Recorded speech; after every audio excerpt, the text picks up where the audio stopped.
Hello students. Last video में हमने discuss किया था डेफिनेशन डायरेक्ट सम की, लीनियर सम की और उससे रिलेटेड कुछ एक थ्योरम्स हमने की थी। तो अब हम इस वीडियो में हम करेंगे examples of direct sum and linear sum. तो देखिए, फर्स्ट एग्जांपल जो हमारे पास है वो है let W1 and W2 be the subspaces of R cube given by. तो W1 जो हमारे पास गिवन है उसमें किस टाइप के एलिमेंट है? ट्रिपलेट्स हैं, x y एंड 3x, और x और y कोई भी रियल नंबर्स हैं। और W2 जो हमारे पास है उसमें किस टाइप के एलिमेंट है? x 2x and z। x और z कोई भी रियल नंबर्स हैं। तो ये हमारे पास दो सबस्पेसिस गिवन है W और W2। तो हमने फाइंड आउट क्या करना है? Find intersection of W1 and W2। तो W1 और W2 का इंटरसेक्शन हमने निकालना है कि दोनों में क्या एलिमेंट कॉमन है। तो देखो, हम सपोज कर लेते हैं कि लेट एक्स वाई जेड कोई भी एक ट्रिपलेट है जो हमने W1 से ले लिया, ठीक है। तो अगर एक्स वाई जेड W1 से है तो W1 तो हमारे पास डिफाइन कर रखा है ऊपर कि देखो, जब स्टेटमेंट में गिवन है कि फर्स्ट प्लेस पे एक्स फिक्स्ड है आपका, सेकंड पे वाई और थर्ड पे आपका 3 का मल्टीपल है। जो फर्स्ट एलिमेंट है x, वो 3 का मल्टीपल है थर्ड प्लेस पे 3x। तो देखो, अब हमने एक्स वाई जेड अगर W1 से लिया और हम इसको कंपेयर करें W1 के एलिमेंट से, तो देखो आपके पास x की जगह तो x ही है first element, second element y है, यहाँ भी सेकंड एलिमेंट आपका y है। लेकिन अगर हम थर्ड प्लेस को कंपेयर करें तो W1 में थर्ड प्लेस पे क्या आ रहा है? जो फर्स्ट एलिमेंट है उसका 3 टाइम्स, इनके x का 3 टाइम्स 3x। और यहाँ पे हमने जो एलिमेंट लिया वो एक्स वाई जेड फॉर्म का लिया है। तो z किसके इक्वल होना चाहिए? इस एक्स वाई जेड का फर्स्ट एलिमेंट x है हमारे पास, तो z हमारे पास x का 3 टाइम्स होगा। So z will be equal to 3x by given condition of W1। So W1 में जिस टाइप के एलिमेंट है तो उससे अगर हम कंपेयर करेंगे तो z हमारा 3x के इक्वल आएगा। तो देखो, रीजन में भी मैंने लिखा है क्योंकि W1 में जो एलिमेंट है वो x y 3x फॉर्म के हैं, तो इसलिए थर्ड प्लेस पे आपका जो एलिमेंट होगा वो फर्स्ट एलिमेंट का 3 टाइम्स है। सिमिलरली अगर हम एक्स वाई जेड कोई भी ट्रिपलेट W2 से उठाएं तो W1 में किस टाइप के एलिमेंट हैं? तो अगर हम इसको W2 के एलिमेंट से कंपेयर करें तो देखो, फर्स्ट प्लेस पे x है, यहाँ भी फर्स्ट प्लेस पे x है। अब जो सेकंड प्लेस है आपका वहां पे है 2x और यहाँ पे हमने लिया है y। तो यानी कि y किसके इक्वल होना चाहिए? 2x के इक्वल होना चाहिए ना, क्योंकि W2 में इसी टाइप के एलिमेंट गिवन है।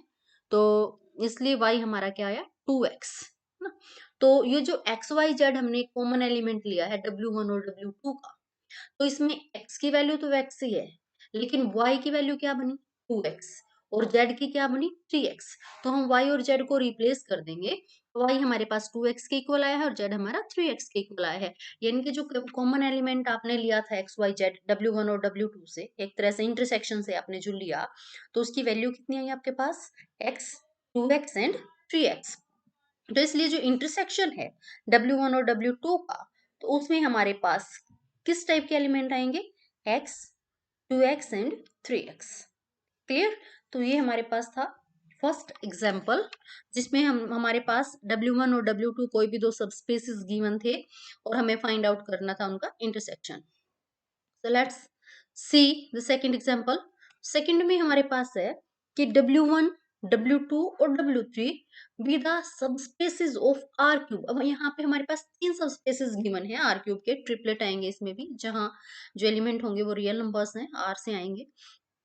तो W1 किस टाइप का हमारे पास डिफाइन कर रखा है? तो W1 में ऐसे ट्रिपलेट हैं X Y Z such that x plus Y plus Z should be equal to 0। यानी कि जो आप ट्रिपलेट एक्स वाई जेड ले रहे हो तो तीनों का जो सम होगा, first element second element third element, तो तीनों का जो सम है वो किसके इक्वल है? वो 0 के इक्वल है। और W2 जो गिवन है वो एक्स वाई जेड, उसमें इस टाइप के एलिमेंट है कि x is equal to Z, means first element is equal to third element, ठीक है। और जो हमारे पास W3 गिवन है उसमें एलिमेंट है 0 0 जेड टाइप के, जेड कोई भी रियल नंबर है। यानी कि W3 से जो एलिमेंट आएंगे उसका फर्स्ट प्लेस और सेकंड प्लेस पे 0 फिक्स है, ठीक है। तो ये हमारे पास 3 सबस्पेस डिफाइन कर रखे हैं। और अब हमने प्रूव क्या करना है? Prove that R cube is equal to W1 plus W3। तो R क्यूब को हमने प्रूव करना है कि वो W1 और W3 का लीनियर सम है, and R cube is equal to W2 plus W3, और वो W2 और W3 का भी लीनियर सम है। And which of these sums is R direct, तो लीनियर सम तो है। नेक्स्ट हमें ये भी प्रूव करना है कि इनमें से डायरेक्ट सम कौन सा है। तो हमें पता है, हमने डिफाइन किया था लीनियर सम और डायरेक्ट सम। तो जब हम डायरेक्ट सम की बात करते हैं तो वहां पे हमारे पास एक एक्स्ट्रा लाइन आती है कि हर एक एलिमेंट जो होगा इस सेट का, वो उसको हम यूनिकली एक्सप्रेस कर सकते हैं इन द फॉर्म ऑफ दो सब स्पेस के एलिमेंट के सम की फॉर्म में। और जब हम लीनियर सम की बात करते हैं तो वहां पे एक्सप्रेशन यूनिक नहीं होता, जरूरी नहीं है एक्सप्रेशन आपका यूनिक हो। तो आप एक ही एलिमेंट को दो अलग अलग तरह से भी एक्सप्रेस कर सकते हो। सो देखो, W1 and plus W3 and W2 plus W3 are subspaces of R cube. ठीक है, तो ये हम जो ले रहे हैं W1 W2 W3 तो गिवन ही है सब स्पेस। तो अगर हम W1 W3 को ऐड करें वो भी सब स्पेस बनेगा, और अगर हम W2 और W3 को ऐड करें वो भी सब स्पेस बनेगा। ये हम इजीली प्रूव कर सकते हैं। नाउ कि अगर हम ए बी सी कोई भी आर्बिट्रेरी एलिमेंट लें आर क्यूब का, तो देखो ए बी सी को किस फॉर्म में लिखा जा सकता है।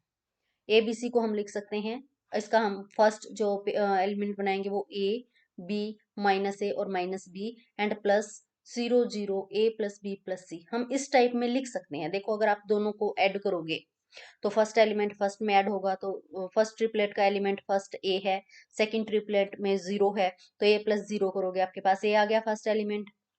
सेकेंड एलिमेंट यहाँ फर्स्ट ट्रिपलेट में बी है, सेकेंड ट्रिपलेट में फिर से 0 है, तो बी प्लस 0 करेंगे फिर बी आएगा। और थर्ड एलिमेंट फर्स्ट ट्रिपलेट का माइनस ए माइनस बी, और इसमें आप सेकेंड ट्रिपलेट का फर्स्ट थर्ड एलिमेंट ऐड करोगे A plus B plus C, so minus A minus B and plus A plus B, ये दोनों कैंसिल होके हमारे पास सिर्फ सी रह जाएगा। तो इसलिए आप ए बी सी को इस फॉर्म में लिख सकते हो। अब जो फर्स्ट ट्रिपलेट हमने लिया ए बी माइनस बी, ये इस टाइप के एलिमेंट किस में है, इस टाइप के एलिमेंट है W1 में, क्योंकि W1 में वो एलिमेंट है एक्स वाई जेड जिसमें तीनों का सम 0 बन रहा है, X plus Y plus Z is equal to 0, condition given है W1 में साथ में। तो अभी हमने जो W1 से हम कह रहे हैं A B minus B W1 में है, तो अगर आप इस तीनों एलिमेंट को ऐड करते हो, फर्स्ट ए सेकंड बी और थर्ड माइनस बी, तो एक्स वाई जेड की जगह आप कई काम कर रहे हैं। तो जब हम इनको ऐड करेंगे तो हमारे पास ऑब्वियसली 0 आएगा, ए plus B minus A minus B. तो ये W1 की कंडीशन सेटिस्फाई कर रहा है ये एलिमेंट, तो इसलिए ये एलिमेंट गया W1 में। और सेकंड एलिमेंट को अगर हम देखें 0 0 ए प्लस बी प्लस सी, और इस टाइप के एलिमेंट जहाँ पे फर्स्ट एंट्री भी 0 है सेकंड भी 0 है, इस टाइप के एलिमेंट तो W3 में है, 0 0 जेड फॉर्म के है ना।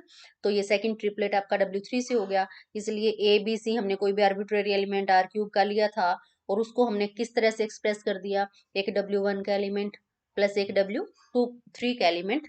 तो इसलिए ए बी सी हमारा चला गया W1 प्लस W3 में। और इससे क्या कंडीशन प्रूव हो जाती है कि जो आर क्यूब है वो W1 और W3 इन दो सब स्पेसिस का लीनियर सम है। नाउ डायरेक्ट चेक करने की कंडीशन क्या है, इससे पहले वाली वीडियो में हमने एक थ्योरम की थी। तो उसमें हमारे पास ये था कि कोई भी सब कोई भी वेक्टर स्पेस भी उसके दो सब स्पेसिस W1 और W2 का एक डायरेक्ट सम होगा if and only if v can be written as v is equal to W1 plus W2 and intersection of W1 and W2 should be equal to 0। तो अभी हमारे पास पहली condition तो satisfy होगी कि R क्यूब को हम W1 और W3 का लीनियर सम लिख सकते हैं। तो अगर W1 और W3 का इंटरसेक्शन 0 आ जाए तो ये डायरेक्ट सम बन जाएगा। तो अब हम इंटरसेक्शन चेक करेंगे W1 इंटरसेक्शन W3। तो इंटरसेक्शन में देखो किस टाइप के एलिमेंट आएंगे, क्योंकि W1 में एलिमेंट है एक्स वाई जेड टाइप के जहां x plus Y plus Z 0 होना चाहिए। एंड W3 में जो एलिमेंट है वो किस टाइप के हैं कि फर्स्ट एलिमेंट भी 0 है, सेकेंड एलिमेंट भी 0 है, so x equal to Y equal to 0। तो इसका मतलब क्या हुआ, अगर हम इनका इंटरसेक्शन निकालते हैं तो फर्स्ट कंडीशन दे रही है x plus Y plus Z equal to 0, और सेकंड में है x भी 0 है y भी 0 है। जब x और y दोनों 0 हम यूज करेंगे इस कंडीशन में तो हमारे पास z भी 0 आ गया, क्योंकि x plus Y plus Z equal to 0। तो x और y को आप 0 रखोगे तो z इक्वल टू 0, क्योंकि इंटरसेक्शन का मतलब कि वो कॉमन एलिमेंट है, वो W1 में भी है वो W3 में भी है। तो इसलिए ये जो इंटरसेक्शन बना ये तो हमारे पास 0 0 0 आ गया, जहाँ x भी 0 है y भी 0 है और z भी 0 है ना। और ये कंडीशन तो हमारी डायरेक्ट सम की होती है। तो इसलिए r क्यूब जो है वो W1 और W3 का डायरेक्ट सम है। नेक्स्ट हमने ये चेक करना था कि R cube is equal to W2 plus W3 की वो लीनियर सम है और क्या वो डायरेक्ट भी बनेगा। तो इसको हम देखते हैं, ये लीनियर सम है और क्या डायरेक्ट बनेगा।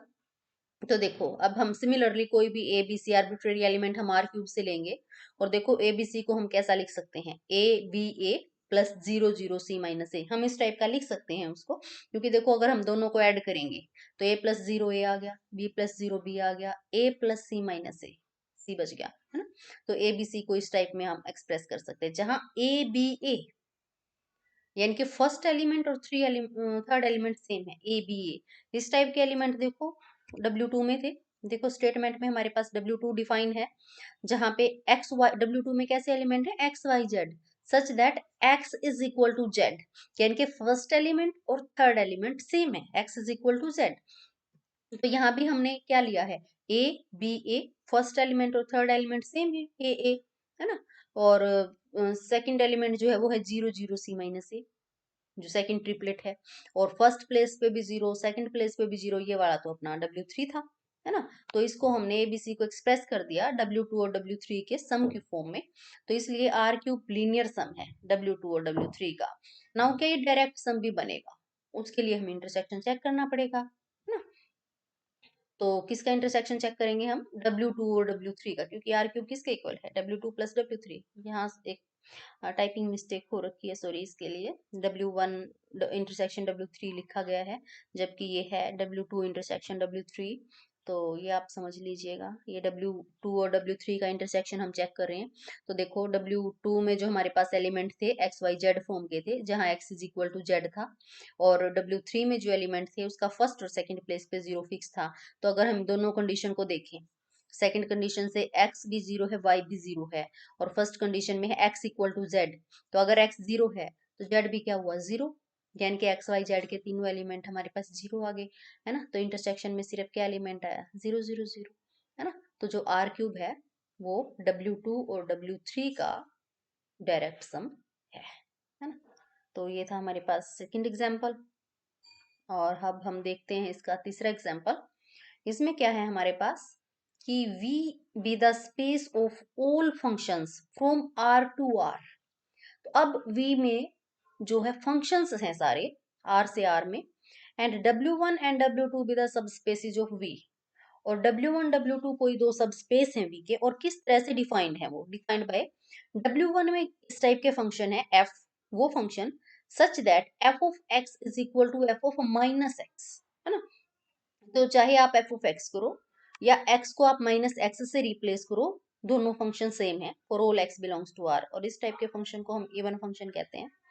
और W2 में हमारे पास जो फंक्शंस है वो ये है, f of minus x is equal to minus F of x, है ना। तो अगर हम x को माइनस एक्स से रिप्लेस कर देंगे तो वैल्यू क्या बन जाएगी, माइनस एफ ऑफ एक्स बन जाएगी, और इस टाइप का जो फंक्शन होता है वो ऑड फंक्शन होता है। नाउ हमने जो शो करना है वो करना है v is equal to direct sum of W1 and W2, ठीक है। So v is equal to direct sum of W1 and W2, ये हम प्रूव करेंगे। सो हम डायरेक्ट सम के लिए लेट अस कंसीडर f, कोई भी आर्बिट्रेरी एलिमेंट हमने ले लिया इंटरसेक्शन से, W1 इंटरसेक्शन W2। तो अगर f इंटरसेक्शन में है, then for all x belongs to R, हमारे पास क्या कंडीशन आई कि f of minus x equal to f of x, ये क्योंकि f इंटरसेक्शन में है तो मतलब f W1 में है, और W1 में इस टाइप के एलिमेंट है कि f of x is equal to f of minus x, and क्योंकि f W2 में भी है, इंटरसेक्शन में है, तो है ना। और W2 की कंडीशन क्या दे रही है कि f of minus x is equal to minus F of x. अब यहाँ देखो, अब इन दोनों कंडीशन को कंपेयर जब हम करेंगे तो F of x F of minus x के भी इक्वल है, and F of minus x जो है वो माइनस एफ ऑफ एक्स के इक्वल है ना। और जब आप इन दोनों कंडीशंस को मिलाओगे तो हमारे पास आ गया f of x is equal to f of minus x, and this is equal to minus F of x, है ना। तो यहाँ से f of x is equal to minus F of x, यहाँ से क्या मिला आपको, जब आप माइनस एफ ऑफ एक्स को शिफ्ट करोगे लेफ्ट में तो F of x is equal to 0, है ना। क्योंकि जब आप लेफ्ट में लेके जाओगे तो F of X plus F of x is equal to zero बचा, means 2 times F of x is equal to zero, but 2 can not be equal to zero, so F of X should equal to zero. So यहाँ से हमारे पास F of x is equal to zero for all x belongs to R. तो हमारे पास क्या आया कि हमने कोई भी आर्बिट्रेरी एलिमेंट लिया था एफ इंटरसेक्शन से, और वो हमारे पास बन जाता है जीरो, है ना। तो अब हमने एक और कंडीशन क्लेम करनी है कि v को हम क्या लिख सकते हैं, W1 प्लस W2 की फॉर्म में हम एक्सप्रेस कर सकते हैं। तो उसके लिए हम v का कोई भी आर्बिट्रेरी एलिमेंट लेंगे, यानी कि कोई भी एक फंक्शन लेंगे, और हम दिखा देंगे कि हम उसको क्या लिख सकते हैं, एक W1 का एलिमेंट प्लस एक W2 का एलिमेंट, इस फॉर्म में आप उसको लिख सकते हो। So let f belongs to v, कोई भी आर्बिट्रेरी फंक्शन हमने ले लिया। हम एक फंक्शन डिफाइन करते हैं gx, और gx हमने कैसा डिफाइन किया, 1/2 F of X plus F of minus x, and एक हमने एच ऑफ एक्स डिफाइन किया। ये हमने कैसा डिफाइन किया, 1/2 F of x minus F of minus x. ये दो फंक्शन हमने डिफाइन कर लिए, जी और एच। अब देखो यहां से हमारे पास कंडीशन क्या आई, पहली कंडीशन ये कि जो एफ एक्स है वो किसके इक्वल बन रहा है, जी एक्स प्लस एच एक्स के। अगर हम ऐड करेंगे जी एक्स प्लस एच एक्स हम करेंगे, तो यहाँ देखो 1/2 एफ ऑफ एक्स, और यहाँ से भी 1/2 एफ ऑफ एक्स आएगा, तो एफ ऑफ एक्स बच जाएगा। सेकेंड पार्ट से आएगा 1/2 एफ ऑफ माइनस एक्स, और एच में आएगा -1/2 एफ ऑफ माइनस एक्स, ये दोनों कैंसिल हो जाएंगे, तो आपके पास बचेगा f of x for all x belongs to R, यानी कि एफ किसके इक्वल है, जी प्लस एच के इक्वल है। सेकेंड, अब देखो अगर मैं g में x को माइनस एक्स से रिप्लेस कर देती हूँ तो क्या आएगा, 1/2 f की जगह क्या क्या आप रखोगे, f ऑफ x था तो x को माइनस एक्स से रिप्लेस कर रहे हैं, तो f of minus x plus f of minus x था, फिर x को आप माइनस एक्स से रिप्लेस करोगे तो ये माइनस माइनस प्लस हो जाएगा, है ना। तो ये तो फिर से gx के इक्वल बच गया, कोई चेंज नहीं आया अगर x को माइनस एक्स से रिप्लेस करते हैं। और ऐसे फंक्शन किस में है, W1 में। हाँ, हमने स्टार्टिंग में डिफाइन किया था कि W1 में कैसे फंक्शन है, f of minus x equal to f of x, तो g ऑफ माइनस एक्स किया तो g ऑफ x के ही इक्वल आ गया, तो ये हमारा किस में गया, W1 में। अगर आप h में x को माइनस एक्स से रिप्लेस करते हो तो यहाँ 1/2 F of minus x minus F of x, है ना, जहाँ भी x था h में वहां माइनस एक्स हमने रख दिया, और इसमें से देखो आप थ्रू आउट माइनस कॉमन ले लो, तो ये किसके इक्वल बचेगा आपका, एच एक्स के, है ना। तो अगर h में माइनस एक्स रिप्लेस किया तो ये माइनस एच एक्स के इक्वल बचा, और इस टाइप के फंक्शन हमारे पास W2 में थे, है ना। अब GW1 का फंक्शन है, HW2 का फंक्शन था, FV से कोई भी आर्बिट्रेरी एलिमेंट लिया था, और हमने दिखा दिया f किसके इक्वल है, G प्लस एच के। तो इसलिए जो V था हमारे पास वेक्टर स्पेस, उसको हम कैसे लिख सकते हैं, W1 प्लस W2 की फॉर्म में लिख सकते हैं। साथ में हमने पहले प्रूव कर दिया था कि W1 इंटरसेक्शन W2 जीरो है, तो ये दोनों कंडीशन होती हैं डायरेक्ट सम की। तो यहाँ से जो V वेक्टर स्पेस था वो हमारे पास डायरेक्ट सम बन जाता है W1 और W2 का, ठीक है। तो ये हमारे पास कुछ एग्जाम्पल्स थे डायरेक्ट सम के, एंड आई होप कि आपको समझ आ गए होंगे। So thank you.